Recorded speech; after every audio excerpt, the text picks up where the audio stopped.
अरहर की खेती करने का भी समय है सर, अभी कैसे किसान करता है? हाँ, अरहर के विषय में हम किसान भाइयों को बताना चाहेंगे कि ये दलहनी फसल की एक महत्वपूर्ण फसल है और खरीफ के लिए अरहर सबसे महत्वपूर्ण दलहनी फसल में पहले नंबर पे आती है। तो किसान भाइयों, यहाँ जैसे हमने कोडरमा में अभी जो देखा है, तो वो मैक्सिमम किसान जो है छिटकवा विधि से जो है खेती करते हैं।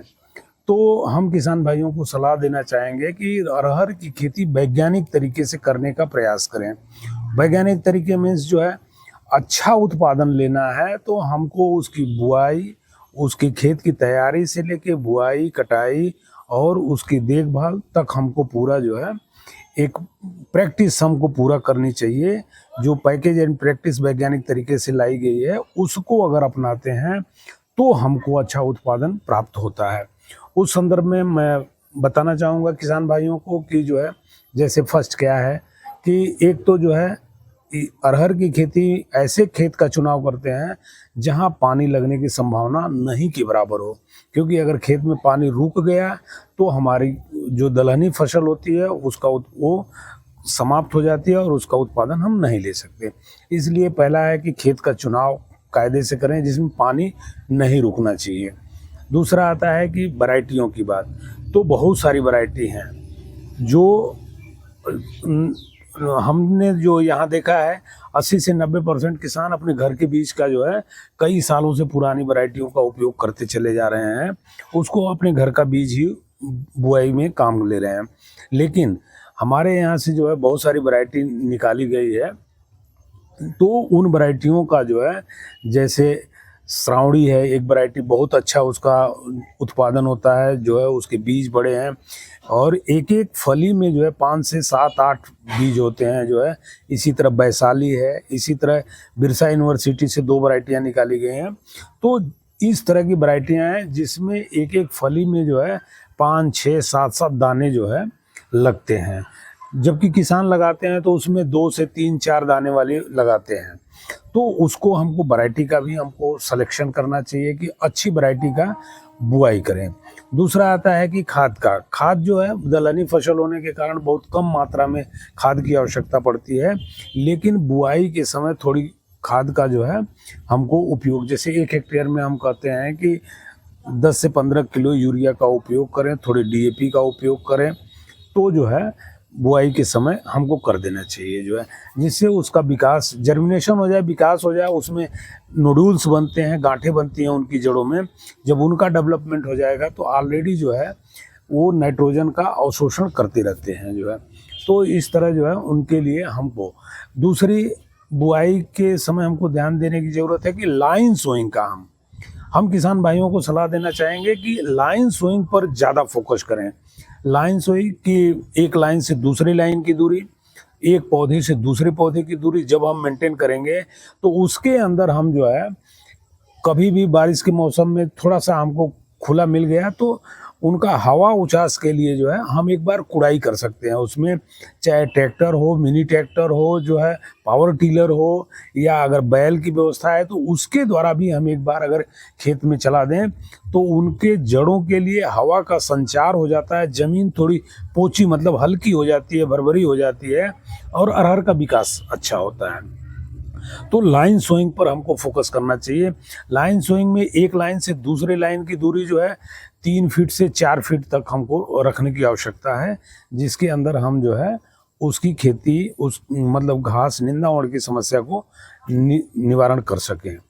और उसके साथ साथ पौधे से पौधे की दूरी भी मेंटेन करने की हमको आवश्यकता पड़ती है।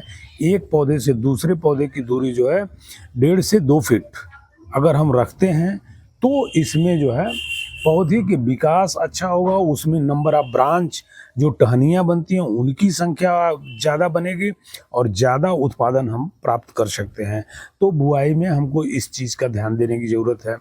फिर जब फ्लावरिंग की समय आती है तो उस समय जो है हमको सबसे महत्वपूर्ण है कि फ्लावरिंग के समय हम एक बार, क्योंकि उसमें जो है बोरर, जो फूड बोरर कहते हैं हम, जो है कीड़े का प्रकोप आता ही आता है। जैसे हम छिड़काव विधि से कर देते हैं तो उसमें कभी हम दवा का छिड़काव नहीं कर सकते, उसमें निंदा और घास की समस्या को हम निवारण नहीं कर सकते, इसलिए पौधे का विकास थोड़ा रुक जाता है, तो उत्पादन भी हमारा घट जाता है। उसमें जैसे मान लीजिए किसान भाई ने एक लगाया कि भाई 3-4 दाने वाली, अगर कीड़े आ गए तो 2 से 3 दाने तो कीड़े खा गए जो है, तो हमारा उत्पादन 2 दाने बचे तो हमारा उत्पादन घट जाता है। तो इसलिए एक बार अगर दवा छिड़काव का हमारे पास ऑप्शन मिल जाए तो हम पूरी फसल को बचा सकते हैं और एक अच्छा उत्पादन उससे जो है हम प्राप्त कर सकते हैं। तो इस तरह एक बार दवा का स्प्रे करने के लिए हमको जो है मौका मिल जाएगा, तो 1 से 2 बार हम अगर दवा का स्प्रे करते हैं तो अच्छा जो है हम कीड़े से बचा सकते हैं।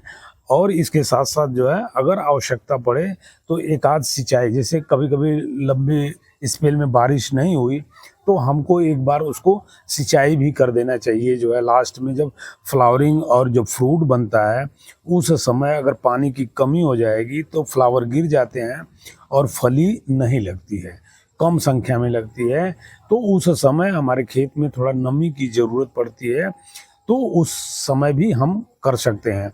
और हम बताना चाहेंगे किसान भाइयों से कि आजकल जो है अरहर की खेती ड्रिप इरिगेशन जो टपक पद्धति है उसके माध्यम से भी किसान प्रोग्रेसिव फार्मर उसके माध्यम से भी करते हैं। साइंटिफिक में जो है हम साइंटिफिक टेक्नोलॉजी वैज्ञानिक पद्धति में भी उसकी रिकमेंडेशन करते हैं।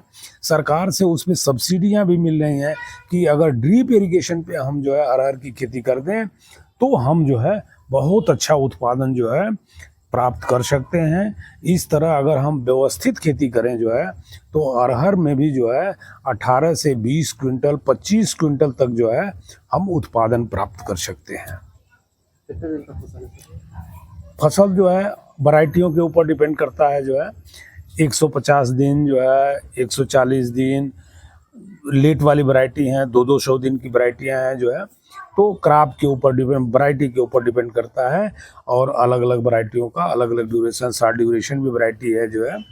तो मान लीजिए 120-25 मतलब आप 160, 150, 145 दिन, 200 तक की भी वैरायटियां हैं। तो आप जो है जैसे जुलाई में हम लगाते हैं, जुलाई, अगस्त, सितंबर, अक्टूबर, जुलाई में हम बुआई करते हैं तो जुलाई से अगस्त, सितंबर, अक्टूबर, नवंबर, दिसंबर, जनवरी, ये 6 महीना, 6×18 मतलब 120, 200, 180, 200, 220 इस तरह जो है दिन में हमारी जो है फसल का उत्पादन हमको प्राप्त हो जाता है। 1 एकड़ में कितना बीज लग जाता है? अरहर का बीज जो है 1 एकड़ में जो है उसका भी 1 एकड़ में जो है 8 किलो जो है, 7 से 8 किलो बीज की आवश्यकता पड़ती है। लेकिन 1 एकड़ में बुआई की पद्धति पर डिपेंड करता है हम बुआई कैसे करते हैं। 1 एकड़ में जो है जैसे अगर आप ड्रिप इरिगेशन पे करते हैं तो 3 किलो में भी बुआई, 1 एकड़ में एक बीज अगर हम डालते हैं तो 3 से 4 किलो बीज में भी हम 1 एकड़ की बुआई कर सकते हैं। अगर 4 फीट की दूरी पर और एक बीज जो है 1.5 फीट के आस की दूरी रखते हैं तो जो है 3 kg में भी हम बुआई कर सकते हैं। तो इस तरह कुल मिला के जो है अगर हम सामान्य तरीके से जो है लाइन में करते हैं तो 8 किलो जो है बियारण की आवश्यकता 1 एकड़ में जो है पूरे पड़ेगी। फसल के दौरान सर एक ही बार सिंचाई की आवश्यकता है, पानी देने की आवश्यकता है, या 2-3 बार देना है? चूँकि ये बरसात के मौसम खरीफ की फसल होती है तो सामान्यतः पानी की आवश्यकता होती नहीं है, लेकिन एक ऑप्शन बताया गया कि अच्छा उत्पादन अगर लेना है तो आप लास्ट में चल के अगर एक आध सिंचाई की आवश्यकता पड़ती है तो आप एक बार सिंचाई कर देंगे तो उत्पादन जो है अच्छा बन जाता, वो मिलता है। और उसके साथ साथ जो है बीज की क्वालिटी भी इम्प्रूव हो जाती है, अच्छी मिलती है। फर्टिलाइजर का छिड़काव सर? फर्टिलाइज़र चूँकि लेग्यूमिनस क्रॉप है, दलहनी फसल है, दलहनी फसल में फर्टिलाइज़र की आवश्यकता नहीं है एडिशनल उसके बाद देने की। उसको केवल बुआई के समय इनिशियल जब जमाव होता है उस पीरियड में उसको नाइट्रोजन की आवश्यकता पड़ती है, तो उसमें नाइट्रोजन और DAP और पोटास का मिक्सचर हम करके दे देते हैं बुआई के समय ही केवल। बाद में इसके बाद यूरिया की आवश्यकता हमको जो है नहीं पड़ती अरहर में।